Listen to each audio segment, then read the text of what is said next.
Forget the massive towers reaching into the sky. While humans build upwards, nature's true architects are working in silence all around us. Right beneath our noses, they're creating marvels so complex, even elite engineers cannot compete. We're about to uncover the brilliant work of creatures so small yet so skilled, building structures that challenge gravity and logic itself with nothing but beaks and feathers.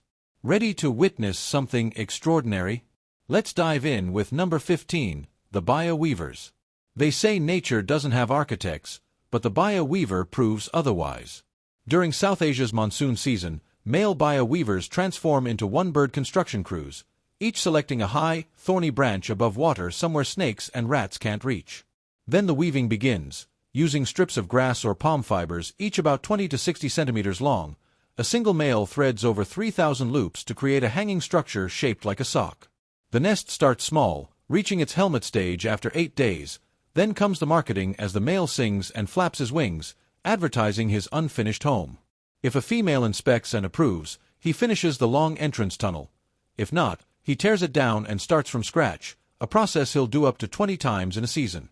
Some nests hang in colonies of 20 to 60, all angled away from southwest monsoon winds like miniature storm shelters.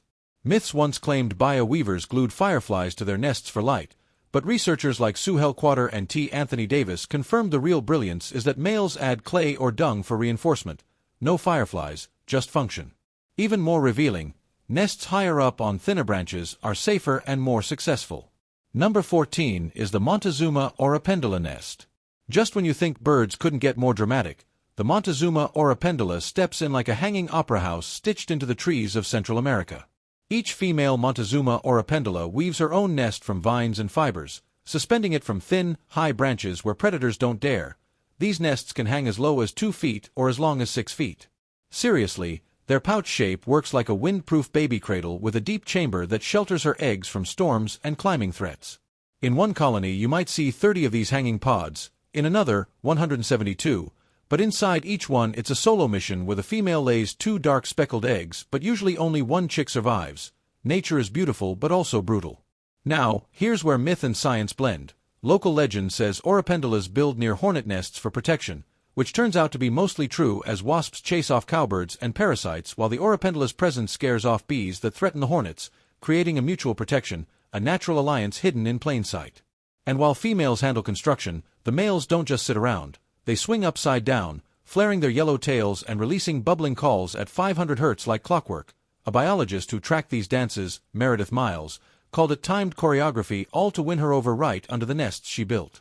Number 13 is the sociable weaver. Deep in the Kalahari, the sociable weaver stacks sticks like architects sketching blueprints with their beaks, but they're not just building for themselves, they're building for generations with nests so massive they are communal. We're talking structures that stretch over 10 feet wide, sometimes weighing nearly a ton, with one nest able to hold anywhere from 10 to 500 birds with 5 to 100 individual rooms tucked inside. Think of it as a giant haystack, only it's alive, buzzing, breathing, and balanced on a single tree or a telephone pole. The layout is genius. Tunnels up to 10 inches long lead to chambers that stay cool during scorching days and warm during freezing nights, with inside temperatures holding steady around 21 to 24 degrees Celsius while outside it can dip to near zero. Scientists actually recorded this, confirming these nests are natural climate control units made of nothing but twigs and grass. But here's the wild part. These nests aren't temporary, having lasted over 100 years in some cases, passed down, rebuilt, and protected, and they don't just serve sociable weavers as pygmy falcons, finches, vultures, and tree skinks all find shelter here, with even snakes crawling through these halls hunting eggs only to be met with sharp stick fortresses guarding the tunnels. And in the mythology of the Kalahari, stories say these nests glow with life like sacred temples, and in a way they are architecture, survival, legacy. But if you think sticks and teamwork are impressive, wait until you hear about a bird that builds using its own spit with number 12, the cave swiftlet. The cave swiftlet is a bird so committed to design it uses saliva as cement. These tiny birds live in the pitch-black caves of Southeast Asia and the islands beyond with no grass, no twigs, no leaves, just vertical rock walls and one tool, saliva thick enough to hold a nest in place like glue. They start by choosing a safe spot high on a cave ceiling, then over 35 days they build a small cup-shaped nest about 8 centimeters wide, layering strand after strand of hardened spit. Each structure weighs only 6 grams but can hold 2 eggs and 2 adult birds. That's efficiency and durability in pure biological form. Some of the largest cave systems like Gamantong in Borneo hold thousands of these nests clinging to the stone like white petals, and since the 14th century humans have climbed up bamboo scaffolding to collect them for birds' nest soup, once believed to grant youth, vitality, and power. One myth claims red nests have stronger effects, but the truth is the red color comes from guano acid, not magic. Still, there's a reason these nests became treasures, as the swiftlet saliva contains rare glycoproteins and minerals, forming a natural bioadhesive that modern scientists are still trying to understand. But all that attention nearly wiped them out, as overharvesting pushed them to the brink, especially in the Andaman Islands, until a turnaround came. Caves protected from 2000 to 2008 saw swiftlet numbers jump by 39%. That's what happens when we stop taking and start listening. Now, speaking of ground-level design, there's another bird that builds its nest right into the forest floor with number 11, the ovenbird. The ovenbird doesn't build in the sky, on cliffs, or inside caves. It builds right into the earth, quiet, hidden, and warm, and somehow this small ground-dwelling bird creates a structure that rivals any high-rise nest in strategy and design. In the dense forests of North America, the female ovenbird clears a patch of leaf litter and starts weaving using grass, twigs, animal hair, and thin bark to build a dome-shaped shelter that looks like a miniature Dutch oven, hence the name. It takes her about 5 days to finish the curved structure, which stands around 13 centimeters tall and 23 centimeters wide, with inside a snug cup just wide enough for her speckled eggs. What makes the nest so clever is the hidden entrance on the side, usually facing downhill. That angle combined with its camouflage in the underbrush keeps snakes and chipmunks from spotting it from above, and when a predator does get too close, the mother pulls off one of nature's greatest decoys, pretending to be injured and luring danger away. She lays 3 to 6 eggs, usually 4 or 5, and after about 11 to 14 days of incubation the chicks hatch, leaving the nest in just over a week but staying close under her wing for nearly a month. This nest isn't just a home, it's a sculpture unique in curve, tilt, and material, and it's said no two ovenbird nests are exactly alike. Even poets noticed, with Robert Frost writing of the ovenbird's call and craft back in 1916. And in some Argentine villages, people believe destroying one of these nests will bring drought, so they treat the ovenbird's home as a good luck charm and sometimes even build their own homes nearby.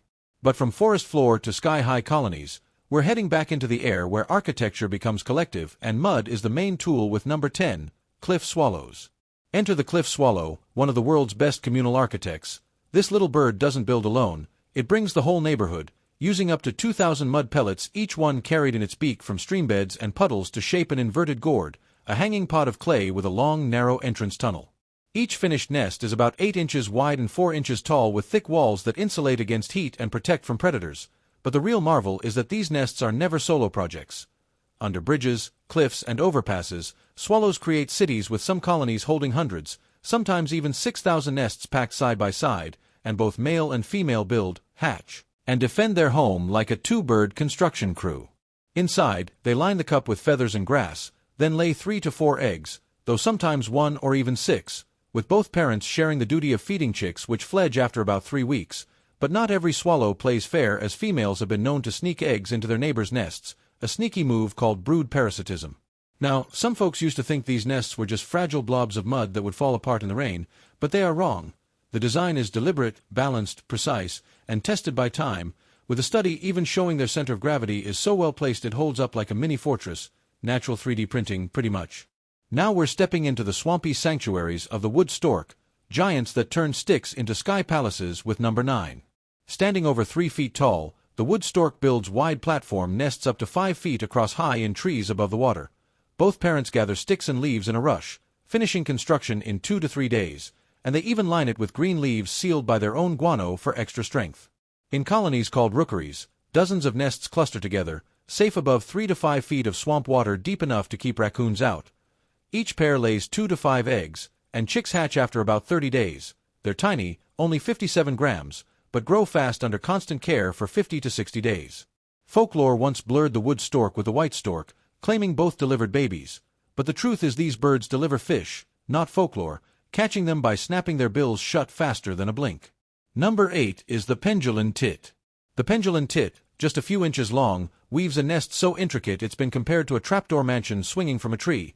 Using soft fibers, wool, and spider silk, the male builds a pear-shaped hanging pouch, but it's what's inside that stuns scientists. A decoy entrance leading nowhere, and the real one sealed behind a flap of spiderweb. It's built for trickery, safety, and warmth all in one. with some species even building 2 chambers, one false and one real.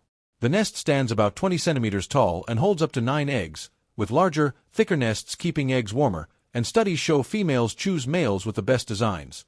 The entire build takes about a week, and once used it's never reused, but birds often return to the same spot each year. Humans admired these nests so much they once used them as slippers and pouches, but next we meet a much brighter bird with legs in the water and its mind in the mud with number 7, the flamingo.